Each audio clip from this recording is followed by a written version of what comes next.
इस दीन को पूरी दुनिया के अंदर जो है वो गलबा हासिल होगा।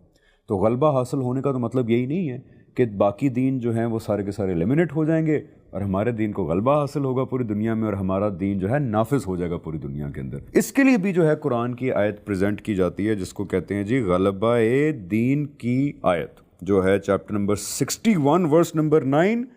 It is he who sent his messenger with guidance and the religion of truth to manifest it over all other religions, although those who associate others with God will dislike it। कि हमने ये दीन भेजा आप सल्लल्लाहु अलैहि वसल्लम के through तमाम अदियान के ऊपर इसको गलबा देने के लिए। हसन भाई, तो गलबा होगा तो नाफिज होगा नहीं पूरी दुनिया। वल्लज़ी अरसला रसूलहु बिल हुदा व दीनिल हक़ लियुज़हिरहु अला दीन कुल्ली।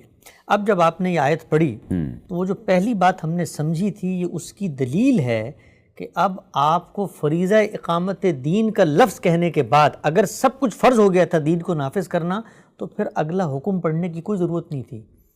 ये बात कि आप हुक्म एक और जगह से पढ़ के बयान कर रहे हैं, बता रहे हैं कि नहीं दीन ने तो कहा हुआ कि दीन को गालिब आना चाहिए, इसका मफ़हूम और मुराद ये है कि हर हुक्म अपनी नौयत तय करके बताएगा, वरना आपको आयत पढ़ने की जरूरत नहीं थी। आप सिर्फ ये कहते हैं इक़ामत दीन है, दीन का जो कुछ कंटेंट कुरान सुन्नत में मौजूद है उसको हमने नाफिज करना है।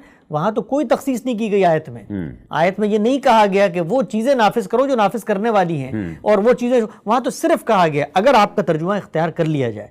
लेकिन जब आपने ये आयत पेश की और वो लोग जो इस नुक्ता नज़र के कायलीन हैं वो फिर उसके बाद ये आयत पेश करते हैं, तो असल में यही वो कॉन्ट्रडिक्शन है जो खुद उनके तसव्वुर में पैदा हो जाती है कि अगर वहां पर सब कुछ नाफिज करने की बात थी तो फिर आयत अलग से क्यों पेश कर रहे हैं? तो ये हुक्मों को डिफरेंशिएट करने की क्या जरूरत है? अब अगर आप हुक्म डिफरेंशिएट कर रहे हैं तो इसका मतलब ये कि हर हुक्म ये बताएगा कि मैं नाफिज करने वाला हूं, मैं नाफिज करने वाला हूं कि नहीं हूं, मैं इंडिविजुअल हूं, मेरा किससे ताल्लुक है, मैं रसूल की मनसबी हैसियत से मुतल्लिक हूं, मैं हुक्मरान से मुतल्लिक हूं, मैं फर्द से मुतल्लिक हूं, मैं नज़्म इज्तिमाई के अमीर से मुतल्लिक हूं, मैं किससे मुतल्लिक हूं। हुक्म पेश कर दिया आपने। अब आइए इस हुक्म को भी उसी तरीके से डायसेक्ट करते हैं। क्या अल्फाज हैं इसके? इसके अल्फाज ही हैं कि हुवल्लज़ी अरसला रसूलहु बिल हुदा, मैं ही वो हूँ, यानी अल्लाह ताला के बारे में कहा जा रहा है कि वही है कि जिसने रसूल को भेजा है। किसको भेजा है? रसूल को। आपको भेजा है? नहीं। मुझे भेजा है, किसी अमीर को भेजा है, किसी सियासी जमात के सरबराह को भेजा है। लफ्ज़ क्या आया है? रसूल। रसूल को भेजा है। रसूल कौन होता है? रसूल कौन होता है इसको कुरान मजीद खुद बयान करता है कि जब रसूल आ जाते हैं वलिकुल्लि उम्मतिर रसूल फ़इज़ा जा रसूलुहुम क़ुज़िया बैनहुम बिलक़िस्ति वहुम ला युज़लिमून, कि जब हम रसूल भेजते हैं हम फैसला कर देते हैं। क्या फैसला करते हैं? कतबल्लाहु लअग़लिबन्ना अना व रसूली, रसूलों को दुनिया में गलबा देते हैं। युअज़्ज़िबुहुमुल्लाहु बिअयदीकुम, उनके हाथों से अजाब आता है।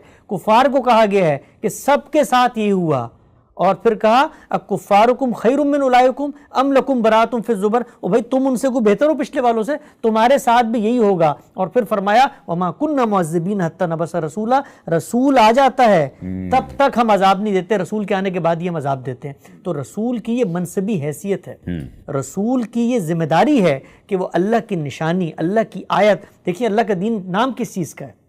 अल्लाह के दीन का बुनियादी तसव्वुर खुदा की स्कीम का क्या है? जज़ा और सज़ा। दुनिया में मैं आया हूँ, इरादा इख्तियार लेके आया हूँ, मैं दुनिया से रुखसत होऊंगा, किस बुनियाद पे मेरा फैसला होगा? एक वो इल्म जो मेरी फितरत में है, और दूसरा रसूलों का ये पैगाम जो शरीयत की सूरत में आता है, अगर मैं उस पर अमल दरामद नहीं करता तो फिर क्या होता है? जज़ा और सज़ा होती है। तो रसूल वो जज़ा और सज़ा जो आखिरत में होनी होती है दुनिया के पर्दे पर, उसका एक ट्रेलर, उसका एक रेप्लिका, उसकी एक अमली तस्वीर लेबॉर्टरी की सूरत में रख के बताते हैं कि अगर खुदा को नहीं मानोगे तो ये कुछ तुम्हारे साथ होगा। पैगंबर को जब भेजा और कहा कि तुमने कुछ नहीं करना, ये हमने करना है, वमा रमैता इज़ रमैता वमा किन्नल्लाह रमा, तुमने नहीं मट्टी फेंकी, मैंने फेंकी है, तुमने नहीं मारे बदर में, मैंने मारे हैं, मेरे फरिश्ते उतरे हैं। आप अगर सहाबा की हिकायत पढ़े सूरह तौबा में, वो खुद बयान करते हैं कुफ़ार से कहते हुए कि भाई अब तुम इंतज़ार करो, या आसमान से आएगा या हमारे हाथों से आएगा। ये जो कुछ हुआ है अल्लाह ने किया। यहाँ तक कि सहाबा जब निकले खुद इक़दामात करने रसूलुल्लाह की हिदायत पे, तो फरमाया कि हमें तो ऐसा लगता था कि आसमान से उतरे हैं और लोगों की गर्दनें काट के लोग चले गए हैं। तो अल्लाह एक काम करता है रसूलों के साथ, जब वो ये काम करता है तो अब आयत को पढ़े, वल्लज़ी अरसला रसूलहु बिल हुदा व दीनिल हक़ लियुज़हिरहु अला दीन कुल्ली वलौ करहल मुशरिकून। अब यहाँ पर अद्दीन का लफ्ज़ आया है, इसके साथ एक अलिफ लाम है। फिर पलट के वही बहस आ गई कमबख्त ज़ुबान की। अब ज़ुबान को मैं घर से तो याद कर नहीं सकता, अलिफ लाम आ गया। ये अलिफ लाम क्या चीज़ होता है? आर्टिकल होता है, चीज़ों को स्पेसिफाई करता है। मुराद क्या है? अद्दीन। पैगंबर कहाँ आए थे?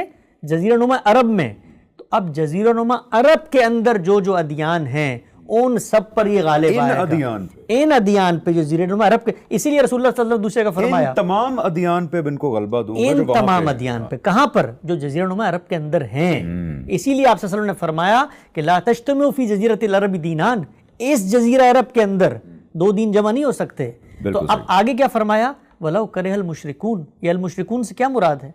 ये वही मुशरिकून है भाई जिनके मारने का हुक्म पीछे दिया गया है सूरह तौबा के अंदर।